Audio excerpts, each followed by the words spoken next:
Hello guys, welcome back है तुम्हारा favourite channel असासगी पे। आज हम लोग फिर से स्टार्ट करने वाले हैं मेरे एक और of the one of top 3 most favourite और एक और गोटेड मास्टरपीस, जिसको देखकर तुम लोगों को मजा आ जाएगा। हमारे एनिमे के मेन कैरेक्टर का नाम होता है इजुको मिडोरिया, जिसके दोस्त प्यार से तो नहीं बल्कि चिढ़ाने के लिए डेको बुलाते थे, जिसका मतलब होता है जो किसी काम का नहीं होता। एंड आस्था भाई की तरह यहाँ भी कैसी दुनिया होता है जहाँ पे मैजिक, जिसको इस दुनिया पे कॉर कहते हैं, जो कि लगभग सबके पास होता है और बहुत जरूरी होता है, लेकिन इसके पास नहीं होता। लेकिन इसका सपना होता है ऑल माइट, इसको दुनिया की ग्रेटेस्ट हीरो की तरह बनना, जो चाहे जितने बड़े खतरा क्यों ना हो, जितनी बड़ी परेशानी क्यों ना हो, पूरी दुनिया को एक स्माइल के साथ बचाता है और सबको होप देता है। ऑल माइट इस एनिमे का स्ट्रॉन्गेस्ट हीरो और मेरी इस एनिमे का फेवरेट कैरेक्टर है। हमारे एनिमे स्टार्ट होती है एंड हम छोटे डेकू को देखते हैं, जो एक बच्चे को कुछ दूसरे बच्चों से बचा रहा होता है, जिनमें से एक होता है बाकुगो।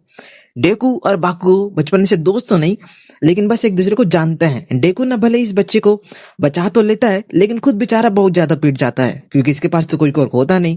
एंड इनकी दुनिया में एक दिन अचानक से एक बच्चा ट्यूबलाइट बन के चमकने लग गया, और फिर धीरे धीरे पूरी दुनिया में लोगों के अंदर सुपर पावर्स आने लग गई। एंड जब भी किसी के पास सुपर पावर्स आती तो वो दो ही चीजें करता, या तो वो हीरो बन जाता अच्छे काम करने के लिए, या वो हीरो से पिटने के लिए विलन बन जाता।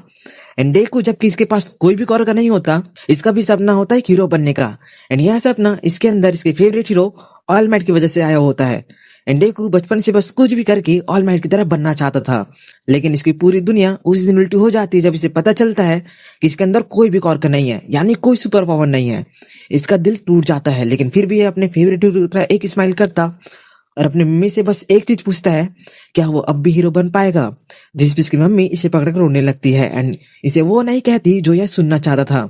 लेकिन फिर भी डेकू गिव अप नहीं करता, फिर भी हार नहीं मानता है। अभी भी यह उसी सपने के साथ जी रहा होता है कि यह एक दिन हीरो बनेगा। डेकू ना सारे के सारे हीरोज और विलन्स की इन्फॉर्मेशन को अपनी नोटबुक में लिखता था और तैयारी करता था अगला हीरो बनने की। और अपने इसी सपने को पूरा करने के लिए डेकू को किसी हीरो स्कूल में जाना था, और इसका एम था इसी कंट्री के बेस्ट हीरो स्कूल ह्यूआई में जाना, जहाँ पे दुनिया का number 1 hero All Might, number 2 Endeavor, number 3 Genesis ने पढ़ाई करी है। सारे लोग जितने भी लोग हीरो बनना चाहते हैं ना, वो सारे के सारे ह्यूआई में ही जाना चाहते हैं। लेकिन जब इसके क्लास के सारे बच्चों को पता चलता है कि डेकू भी ह्यूआई में जाना चाहता है, तो सारे बच्चे इस पर हंसने लगते हैं। एंड बाकुगो तो गुस्से में इसके ऊपर अटैक ही कर देता है। ध्यान सुन लो लूजर, तुमने सोचा भी कैसे कि तुम उस कॉलेज में अप्लाई कर सकते हो जिसे मैं जाना चाहता हूँ? हाँ, तुम मुझे उन्हें बराबर समझते हो क्या? नहीं नहीं कांचन, मैं तुमसे कंपटीशन नहीं कर रहा हूँ। कर भी नहीं सकते डेकू, क्योंकि भूलो मत तुम्हारे पास कोई और कर नहीं है लूजर। एंड एक तरह से देखा जाए तो बाकुगो सही कह रहा होता है। डेकू भाई बिना किसी कौर के जापान के बेस्ट स्कूल ह्यूआई में जाके एक हीरो बनने का चाह रहा होता है, जो कि लगभग इम्पॉसिबल है। एंड फिर जब इनका स्कूल खत्म हो जाता है ना, तब भी बाकुगो फिर से डेकू के पास आकर इसे परेशान करने लगता है और इसकी नोटबुक तक को अपने एक्सप्लोजन कॉर्क से ब्लास्ट कर देता है। एंड फिर डेकू से कहता है, ओए डेकू, मैं तुम्हें बताता हूँ कि तुम हीरो कैसे बन सकते हो। एक काम करो, जाके किसी ऊंची बिल्डिंग से कूद के टपक जाओ, फिर शायद अगले जन्म में तुम्हारे अंदर कोई कौर आ जाए। एंड डेकू बेचारा क्या ही कर सकता था, यह जानता था कि अगर यह बाकुगो से भिड़ेगा तो बहुत पिटेगा। एंड यह बेचारा दुखी होकर घर लौट रहा होता है, लेकिन अभी भी यह हार नहीं मानता। आखिर में ऑल माइट का फैन जो होता है भाई, जो कभी हार नहीं मानता एंड स्माइल करता रहता है, चाहे जितनी बड़ी परेशानी क्यों ना हो। एंड यहाँ भी स्माइल करते करते घर जा रहा होता है, लेकिन तभी इसके पीछे अचानक से एक स्लग मॉन्स्टर आ जाता है, जो डेकू को पकड़ लेता है और इसकी बॉडी को इससे छीनना चाहता है। यह मंड विलन न डेकू को मारना चाहता था और इसकी बॉडी को इससे छीनना चाहता था। डेकू सांस नहीं ले पा रहा होता है, इसे समझ नहीं आ रहा होता है कि क्या करे। इसे लगने लगता है कि क्या इसका सपना ऐसे ही खत्म हो जाएगा?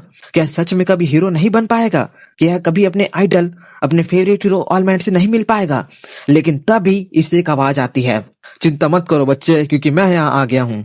जिसको देखकर ये मड मॉन्स्टर एकदम से डर जाता है, क्योंकि जो डेकू को बचाने आया होता है वो होता है डेकू का फेवरेट हीरो, दुनिया का strongest hero All might. And all might पता नहीं कहाँ से यहाँ आ गया होता है, एक ही पंच भाई इस मड मॉन्स्टर को हरा देता है, डेकू को बचा लेता है, जो कि बेहोश हो गया होता है। एंड डेकू जब होश में आता है और अपने सामने अपने रोल मॉडल उसके फेवरेट हीरो को देखता है, उसे यकीन नहीं होता। एंड ऑल माइट, हाँ ऑल माइट तुम ठीक तो हो ना बच्चे? असल में मैं रात के लिए पालक ढूंढ रहा था, मैं भूल ही गया था कि गर्मी में पालक नहीं मिलता। ऑल माइट, और हाँ चिंता मत करो, मैंने इस विलन को पकड़ लिया है, अब तुम एकदम से सेफ हो। डेकू तुरंत अपनी कॉपी उठाने लगता है ऑल माइट से ऑटोग्राफ लेने के लिए। ऑल माइट ने पहले से अपना ऑटोग्राफ दे दिया था। भाई ठीक है, अच्छा लगा मुझे तुमसे मिलके, अब मैं चलता हूँ। तभी ऑल माइट वहां से उड़कर निकल जाता है, लेकिन डेकू न एक पागल फैन की तरह इसको पकड़ लिया होता है, जो साथ में इसके साथ हवा में आ गया होता है। देखो बच्चे, मुझे मेरे फैन पसंद है, लेकिन इतना नहीं, छोड़ो मुझे। नहीं छोड़ सकता, वरना मैं गिर के मर जाऊंगा। अच्छा हाँ, सही कहा। एंड तभी ऑल माइट डेकू को इस बिल्डिंग के ऊपर लेके आ जाता है एंड डेकू की हालत बहुत खराब हो जाती है। देखो बच्चे, मैं जानता हूँ मुझे मेरे फैन बहुत पसंद है, लेकिन तुम्हें ऐसा नहीं करना चाहिए। अब मैं निकलता हूँ यहाँ से। नहीं नहीं, रुकियो ऑल माइट, मुझे बस एक सवाल पूछना है। क्या मैं भी आपकी तरह एक हीरो बन सकता हूँ, जबकि मेरे पास कोई और नहीं है? जिसको सुनकर ऑल माइट थोड़ा शॉक्ड रह जाता है, लेकिन तभी अचानक से ऑल माइट को कुछ होने लगता है। मैं भी आपकी तरह बनना चाहता हूँ सर, सुपर स्ट्रांग, जो लोगों को अपनी स्माइल के साथ बचाए, जो इतना ताकतवर हो कि सारे विलन्स उनके नाम तक से कांप जाए। क्योंकि कौन है आप? मैं ऑल माइट हूँ बच्चे। आप अचानक से हाफ माइट कैसे बन गए? एंड तभी इधर हम मड विलन को देखते हैं, जिसे ऑल माइट ने हराने के बाद इस बोतल में बंद कर दिया था। लेकिन जब डेकू इसे पकड़ के लटक गया था, तब यह ऑल माइट की जेब से गिर गया था। एंड तभी बाकुगो वहां पर आ जाता है, जो ऐसी बात करते करते इस बोतल पर लात मार देता है। एंड यह मड विलन बाहर निकल आता है, जिसको देखकर ये लोग एकदम से डर जाते हैं, ठीक वैसे ही जैसे आइजुको ऑल माइट को देख के डरा होता है। लेकिन फिर ऑल माइट इजुको को बताता है, देखो बच्चे, जो मैं तुम्हें बताने वाला हूँ किसी को मत बताना। 5 साल पहले मैं एक बहुत खतरनाक विलन से लड़ा था। मैंने उसे हराकर भगा तो दिया था, लेकिन उसके साथ की लड़ाई में मैंने अपने आधे लंग और पूरी लिवर को खो दिया था। मैं किसी तरह सर्जरी से बच तो गया, लेकिन अब मैं असलियत में ऐसा हो गया हूँ। मैं अपनी पावर्स का यूज कर करके अपने आप को बड़ा और स्ट्रांग दिखाता हूँ, ताकि लोगों के दिलों में हिम्मत और विलन्स के दिलों में डर बना रहे। असलियत में बहुत कमजोर हो गया हूँ। मैं सिर्फ दिन में 3 ही घंटे हीरो वाले काम कर सकता हूँ और इस फॉर्म को मेंटेन कर सकता हूँ। डेकू को यकीन नहीं होता कि एक इतना स्ट्रांग हीरो, जो पूरी दुनिया का सबसे स्ट्रांग हीरो है, उसके तक क्या हालत है। हीरोज का काम आसान नहीं होता बच्चे, इसलिए मैं तुम्हें झूठी तसल्ली नहीं दे सकता। मेरे हिसाब से अगर तुम्हारे अंदर कोई और का नहीं है, तो तुम्हें हीरो बनने का ट्राई नहीं करना चाहिए। यहाँ बोल के ऑल माइट वहां से चला जाता है एंड डेकू का दिल पूरी तरह से टूट जाता है, क्योंकि अब तो इसके रोल मॉडल तक ने इससे यह कह दिया था कि बस यह अब हीरो नहीं बन सकता। लेकिन तभी अचानक से एक बहुत बड़ा ब्लास्ट होता है एंड ऑल माइट जब भागते हुए वहां पहुंचता है, तो इस मन मॉन्स्टर को देखता है एंड वो समझ जाता है कि उस समय जब डेकू इसे लटका था, तभी से वो बोतल नीचे गिर गई होगी, जिससे मन मॉन्स्टर बाहर